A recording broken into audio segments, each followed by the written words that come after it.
Et nous vous accueillons aujourd'hui pour la fête des patrimoines volcaniques. C'est notre 4e édition. Donc nous avons la chance d'avoir la météo avec nous. C'est une fête qui se déroule sur le 2e dimanche de septembre, qui a lieu de 10h à 19h. Et nous tâchons de faire découvrir tous les patrimoines, notamment humains, qui sont présents sur le parc des volcans. Nous avons tout un tas d'ateliers créatifs, notamment autour de la cuisine, de la vannerie, de la poterie également, de la taille de pierre. Et nous avons également un marché de producteurs et d'artisans locaux qui sont là pour faire découvrir un peu ce qu'ils produisent. Et chacun peut aussi venir acheter les produits locaux et consommer sur place. Il y a une buvette et des food trucks pour permettre aux gens de passer une belle journée parmi nous. Marie-Noël Bamaison, chargée d'éducation et de culture au Parc naturel régional des volcans d'Auvergne.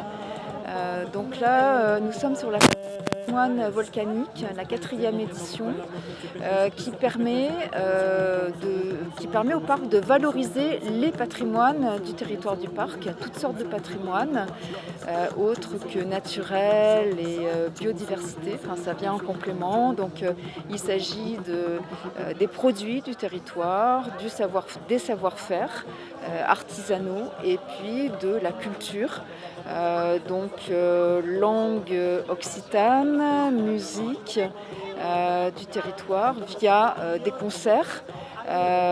Donc cette musique a été revisitée, elle est au goût actuel davantage, c'est ce qu'on entend là en fait, un fond musical d'Arnaud Cans. Et puis sur toute la journée, différentes choses qui sont proposées, donc un grand marché de producteurs et d'artisans, une 50aine d'exposants, animation chiens de troupeau, une mini-ferme, et puis tout un programme pour les enfants avec grands jeux en bois, jeux en vannerie. Nous aurons une déambulation de vannières tout à l'heure avec des masques en vannerie. Restauration sur place, voilà. Donc vraiment l'idée c'est de montrer que ce territoire du parc est vraiment très vivant de toutes les activités humaines qui sont spécifiques au territoire et bien adaptées aux spécificités qui viennent des volcans finalement. Voilà. Vous êtes bergère? Non, je suis pas bergère. Contrairement à ce qu'on pourrait penser, vous n'êtes pas le premier à me poser la question. Mais du coup, moi, je suis salariée au sein d'une association qui s'appelle Auvergne Estive. On travaille donc à l'échelle de toute l'Auvergne et on vient en appui aux éleveurs qui sont organisés en collectif, qui font du pastoralisme dans l'Auvergne.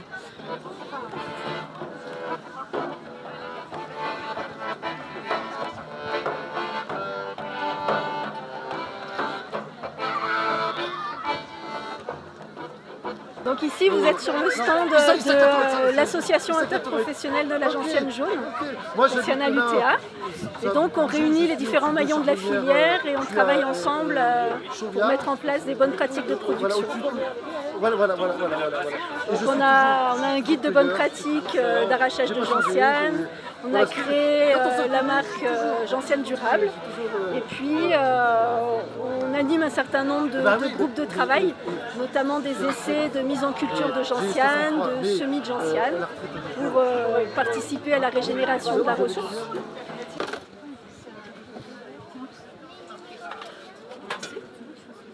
Non, va un peu. Ouais, c'est vrai? Ah bah carrément, attends, je suis sur les chaussons là. Non mais ça dépend.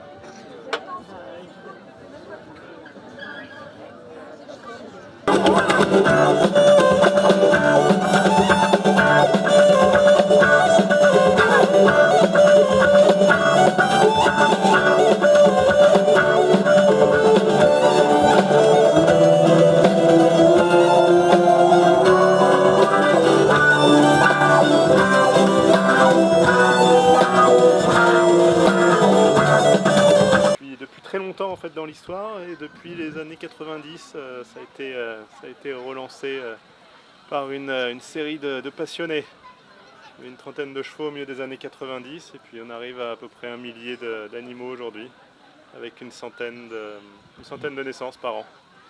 Voilà. Ça Quoi les compte, caractéristiques? ça compte donc parmi les races de territoire français, donc c'est un petit cheval rustique. Principalement, on retient qu'il est B, de B clair à B foncé.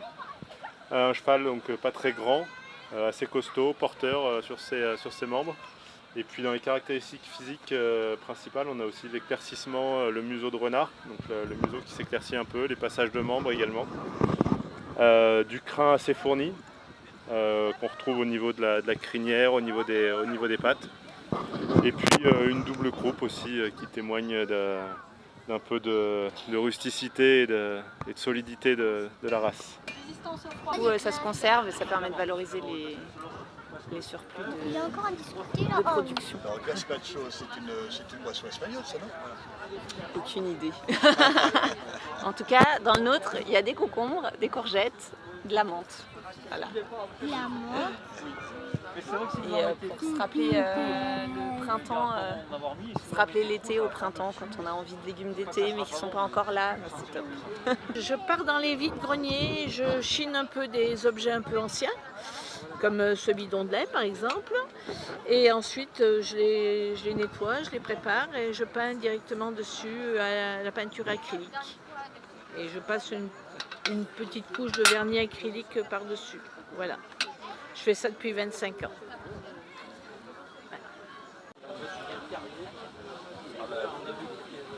Vous le parlez à Moussa Grande et par le patois pour Romain.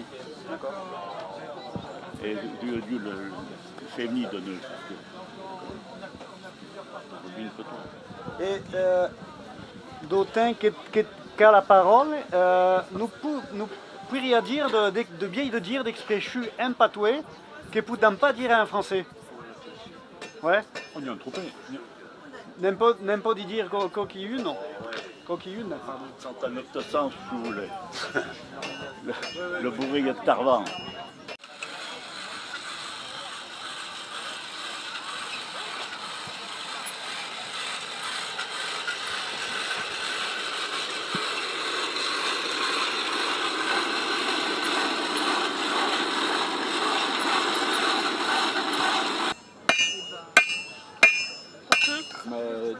Vous m'avez dit gratuit, c'est ça? Vous accompagnez gratuitement? Ouais, nous on accompagne gratuitement, on verse une subvention de 500 € pour l'aménagement du local.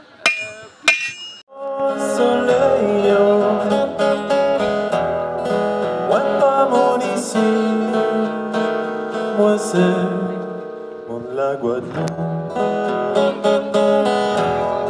Moi pas mon ici, moi pas mon ici.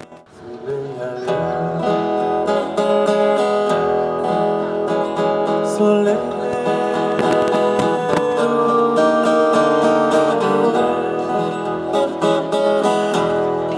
Oh soleil, moi pas mon ici, moi c'est mon l'Aveyron. Moi pas mon ici, moi pas mon ici, moi c'est mon l'Aveyron. Moi c'est mon l'Aveyron, les amis, oh désolé.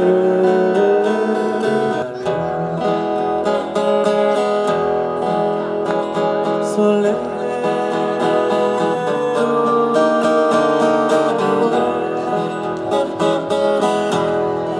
Oh soleil,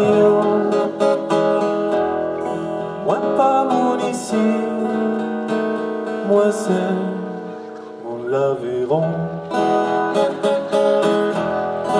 Moi pas mon ici, moi pas mon ici, moi c'est mon l'Aveyron. Moi c'est mon l'Aveyron, les amis, oh désolé.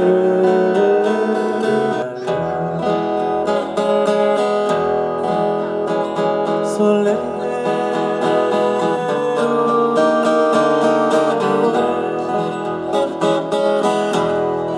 Oh soleil, moi pas mon ici, moi c'est mon l'Aveyron.